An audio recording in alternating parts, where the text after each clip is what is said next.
Alors bonjour à tous. Alors aujourd'hui on va voir une petite vidéo autour de la création d'une tasse. Alors le but en soi n'est pas forcément de créer la tasse, mais c'est de pouvoir jouer sur des petites fonctionnalités que j'ai commencé à discuter lors des précédentes sessions qui correspondent aux modifieurs. Voilà, donc c'est la petite clé à molette qu'on va retrouver sur le menu à droite, avec lequel on va pouvoir faire plusieurs petites choses. On avait d'ores et déjà vu des mécanismes de subdivision de surface très rapidement, et en fait je voulais vous montrer de quelle manière on pouvait le mettre en avant, l'exploiter d'une manière simple, en vous montrant quelques petites astuces. L'objectif, c'est d'y aller encore une fois au pas à pas. Donc, c'est parti, on va voir pour pouvoir le configurer. La première chose, on va déjà déplacer tout ça. Donc, G, Shift Z pour éviter que les tasses se baladent en hauteur. On est toujours sur le même plan. Ça, c'est pour vous montrer un peu le résultat final. Bon, ce sera pas exactement la même chose, mais ça va s'en rapprocher. Donc, on va commencer par rajouter un objet 3D. Donc, Shift A, et on va aller sélectionner un cube. Ouais, on va faire un cube. On va faire GZ pour le monter un petit peu. On reste toujours au milieu de la mire qu'on a ici, donc vraiment au centre de notre viewport. Et ce qu'on va faire, c'est qu'on va un peu SZ un peu l'agrandir, GZ pour le remonter. Et une petite chose, vous vous souvenez de cette notion de proportionnalité d'un objet qu'on étire. On va faire CTRL A et on va faire sur Scale, ou on peut même faire All Transform pour réinitialiser et dire que mon objet 3D, il est comme ça, à son origine, il ressemble à ça. Donc on va faire une forme de tasse. Donc on va aller me mettre en vertex, comme je l'ai fait. On sélectionne le haut, on va appuyer sur S pour étirer. Voilà, pour que ça ressemble à une petite tasse. Ensuite, ce qu'on va faire, c'est qu'on va sélectionner la face. D'ailleurs, je vais désactiver ce proportional editing. Et on va aller supprimer, donc avec X, la face. Comme vous pouvez voir, on peut faire plus que supprimer une face. On peut supprimer des vertices, des arêtes et des faces. Donc là, en l'occurrence, ce qu'on veut, c'est supprimer le remplissage de ce cube. Donc on va supprimer X face. On a maintenant un cube ouvert, si on peut dire comme ça. Vous vous souvenez, si on regarde un petit peu, alors c'est ici, voilà, ce niveau-là, parfois les face orientation, et donc on a bien nos normales qui sont à l'intérieur, donc on est le rouge qui constitue donc l'intérieur de l'objet, et le bleu l'extérieur de notre objet 3D, qui doit, comme à chaque fois, être vide à l'intérieur. D'accord, faut rien. Surtout pour que le slicer après coup puisse bien reconnaître l'objet et ne puisse pas générer des erreurs d'interprétation. Alors maintenant, ce qu'on va faire, c'est finalement mettre de l'épaisseur. Alors je ne sais pas si vous vous souvenez, ce qu'on avait fait. On peut très bien utiliser, toujours dans la notion sur cette clé à molette, on va pouvoir cliquer sur Add Modifier. On va aller cliquer sur Search et on va utiliser Solidify. Donc, l'intérêt de Solidify, on le voit direct. C'est pour ça aussi que je me suis permis d'utiliser la Face Orientation. Donc on voit qu'en fait, là, ça nous a créé une fine épaisseur, très très fine d'ailleurs, à notre objet. Donc ce qu'on va faire, c'est qu'on va l'agrossir, épaissir. Et comme on peut voir, donc l'épaisseur se fait. On le met à 2 mm et demi, c'est très bien. Oui, c'est même beaucoup moins que ça. Mais bon, voilà, je suis sur. Je suis sur un petit objet là en l'occurrence, mais ça fait rien.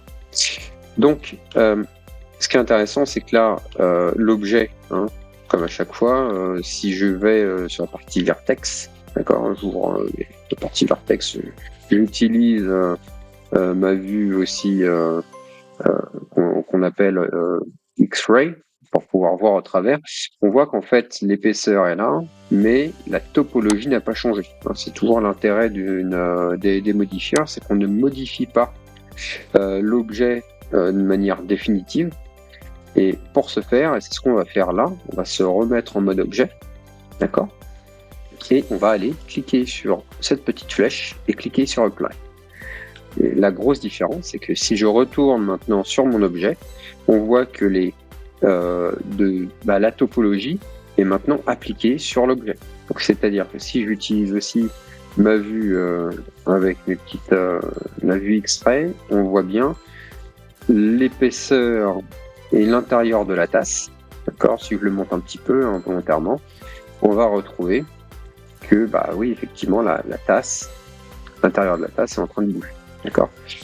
Donc une fois que ça c'est fait, on va pouvoir ensuite s'atteler à ce qu'on va retrouver là-bas. Donc la petite France. Ouais, d'ailleurs, elle est très grosse, ça fait rien. On va donc cliquer sur CTRL R sur l'objet, toujours en mode édition. Et on va bouger la molette une fois, cliquer et appuyer sur Échappe. Et là, ça nous a donc rajouté du détail, c'est comme ça que je l'appelle. En fait, on va aller donc rajouter de la topologie sur son objet, on va rajouter des détails sur l'objet. Donc on va appuyer sur S, Y, et on va rapprocher ça pour avoir donc la base de la hausse. Maintenant, on va faire du loop cut de l'autre côté. On va en mettre 4. Et une petite précision assez intéressante, je vais bien me mettre sur la tranche. Je vais me mettre donc en X-ray, Alt Z, d'accord. Alors là, l'intérêt du X-ray, c'est que ça vous permet d'aller sélectionner les choses qui sont aussi derrière. Donc, vous voyez là, on a l'impression que j'en ai sélectionné 2, mais en fait non, j'ai sélectionné aussi les vertices qui sont derrière. Donc ça a aussi un intérêt majeur, c'est pour pouvoir les sélectionner les différentes faces qui nous intéressent. On voit que ça prend rien à l'intérieur, ça prend que à l'extérieur, donc c'est parfait. Donc ce qu'on va faire, c'est qu'on va aller donc le déplacer. Alors si on fait un GZ, vous allez voir que ça va plier un petit peu la tasse, d'accord. Ça va pas suivre en fait l'arête. Si je reviens en arrière, ça la plie. Hein, c'est GZ, on voit bien que ça la plie. Donc en fait, elle reste au même endroit.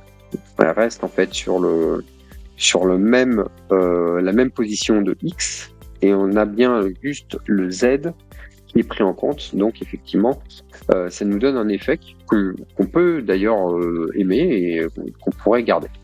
Là, en l'occurrence, ce qui peut être intéressant, c'est qu'on peut faire CTRL Z, double-cliquer sur l'une des lignes, hein, pour pouvoir tout sélectionner, et on peut faire EG 2 fois.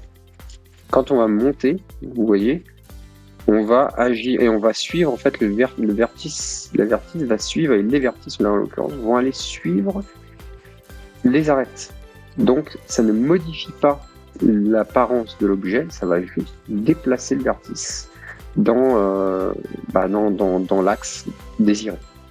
Pareil, on va double-cliquer GG et on va remonter tout ça comme ça. Pareil, on va redescendre un petit peu.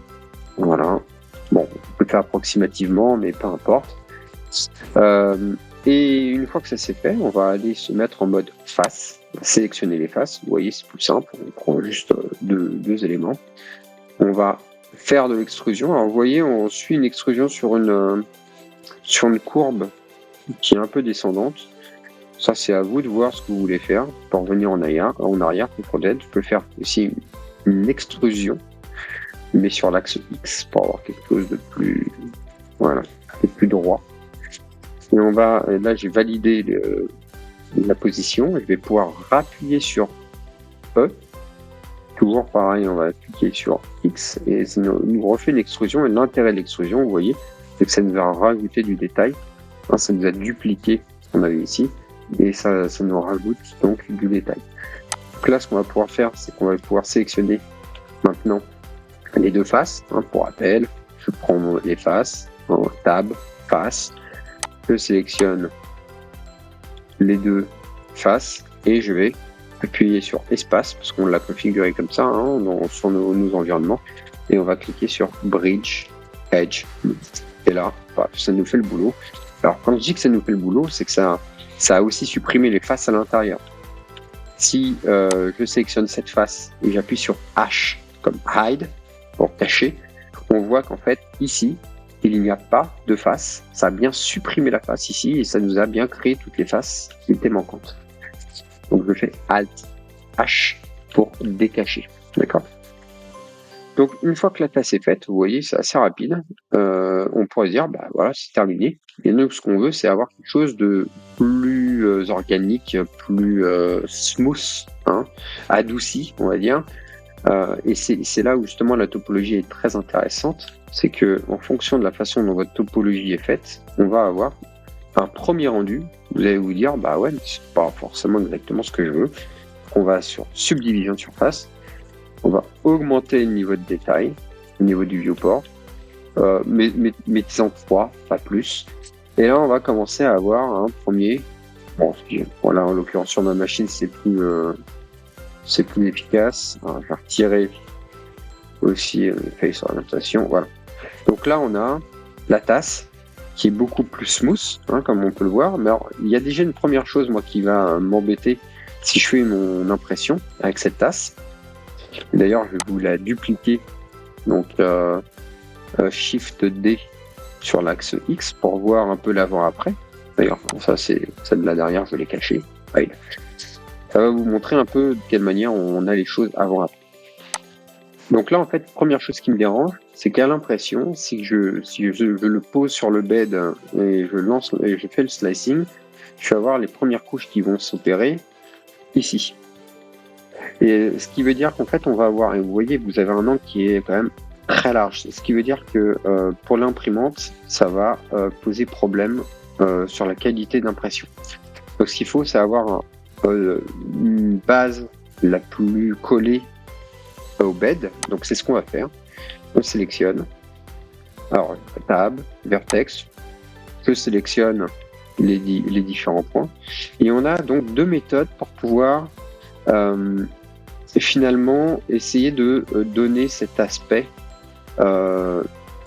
plus droit, si je peux le dire comme ça, en passant par deux méthodes.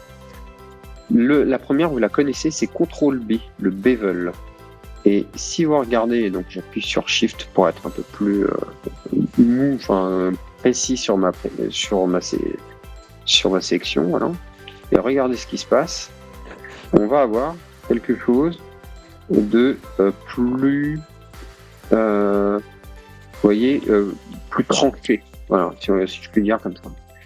Alors, plus tranché, mais vous voyez, vous avez des choses là que j'ai mal faites. Et c'est justement là où la topologie a tout son intérêt. On voit des marques ici. En fait, j'ai mal fait mon bevel. Donc, je reviens en arrière. Ça arrive. Ce qu'on va faire, c'est qu'on va sélectionner les edges et on va désélectionner les deux qu'il y avait au milieu. Donc, ce que je veux, c'est vraiment juste les rebords.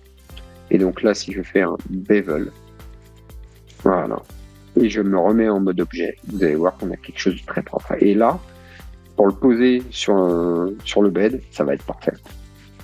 Alors, de la même façon, on va pouvoir aussi jouer sur le fond, le fond de notre tasse. Alors vous voyez, on ne le voit pas.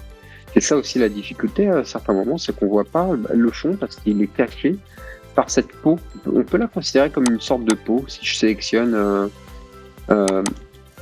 voilà, une des tranches et je la déplace, vous voyez, on a vraiment quelque chose comme une sorte de peau élastique qui va aller se poser finalement sur l'objet.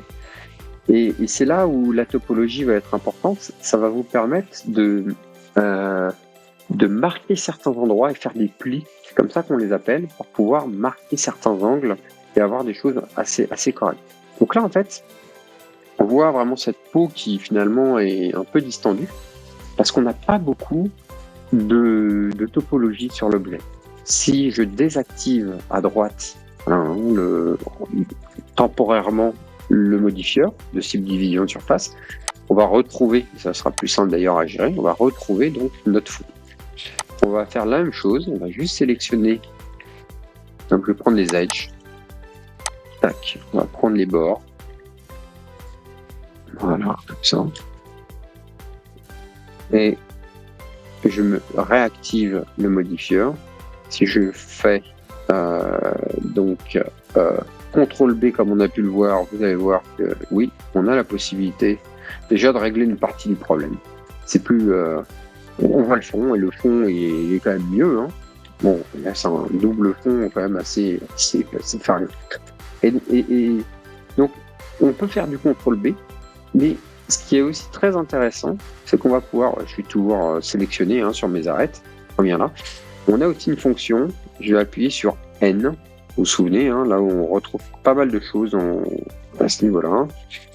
Vous avez quelque chose qui s'appelle Main Crease, donc crease qui veut dire pli.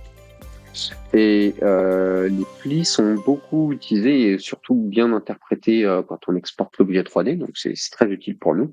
Il va nous permettre de forcer, donc si j'utilise ces options, vous voyez, ça va les forcer même jusqu'à avoir quelque chose de très tranché, peut-être trop.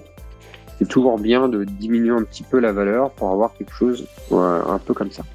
Alors on peut le voir, on voit que la peau est très étirée. Pourquoi ? Parce qu'en fait, on n'a pas du tout de détails ici. Si je rajoute deux loop cuts et je valide, vous voyez, on va avoir la peau. Finalement, plus on a rajouté d'arêtes, plus la peau va être moins tendue et plus contrôlable. Donc, il faut toujours rajouter un petit peu de loop cut. Regardez, on peut même en rajouter un là et la monter un peu plus au-dessus. Regardez, on va même pouvoir forcer les arêtes directement sur la tasse si on a envie d'avoir quelque chose d'un peu plus tranché. Donc, comme vous pouvez voir, on a la possibilité de le faire de différentes manières pour avoir quelque chose de beaucoup plus propre. Maintenant, on va s'appliquer sur cette petite anse, qui n'est pas si petite que ça pour le coup. On va aller se mettre en mode objet. On va sélectionner donc les vertex, les vertices, et on va faire la même chose. Par exemple, je vais utiliser le X-Ray, Alt-Z, sélectionner mes deux points. C'est bien mes deux points qui sont sélectionnés. Je clique sur Y et je vais faire V pour avoir quelque chose d'un peu plus adouci. Pareil, GG, on peut sélectionner les vertices comme ça, GG, et là aussi on va aller adoucir un peu l'objet. Maintenant, ce qu'on voudrait, c'est par exemple sur la tranche, donc je retire le mode X-Ray. Ici, alors je vais même désactiver pour le moment ça. Je vais pouvoir aller sélectionner par exemple ici, j'aimerais avoir quelque chose de beaucoup plus tranché. Donc on va pouvoir sélectionner les deux côtés, comme ça. Alors, attention à ne pas prendre ce qui est au milieu. Voilà. On va réactiver le modifieur et on va utiliser donc Main Crease. Donc soit on l'utilise ici, soit vous avez aussi la touche raccourci Shift E. Et là, vous allez pouvoir, comme vous pouvez le constater, jouer sur la qualité du pli sans pour autant rajouter d'arêtes. Et c'est là aussi une grosse valeur de cette mécanique, c'est qu'on va avoir quelque chose de plus propre en termes de topologie parce qu'on ne rajoute pas des détails en plus pour pouvoir avoir un résultat propre. Donc moi j'utilise de plus en plus cette notion de pli pour pouvoir aussi gagner en clarté sur mon objet parce que on n'agit pas sur la topologie. Après on peut faire S, Y, on va diminuer par exemple une partie, voilà, comme ça, histoire d'avoir quelque chose de plus propre. Voilà. Et donc là, on a notre petite tasse. Et comme vous pouvez le voir, juste en travaillant un tout petit peu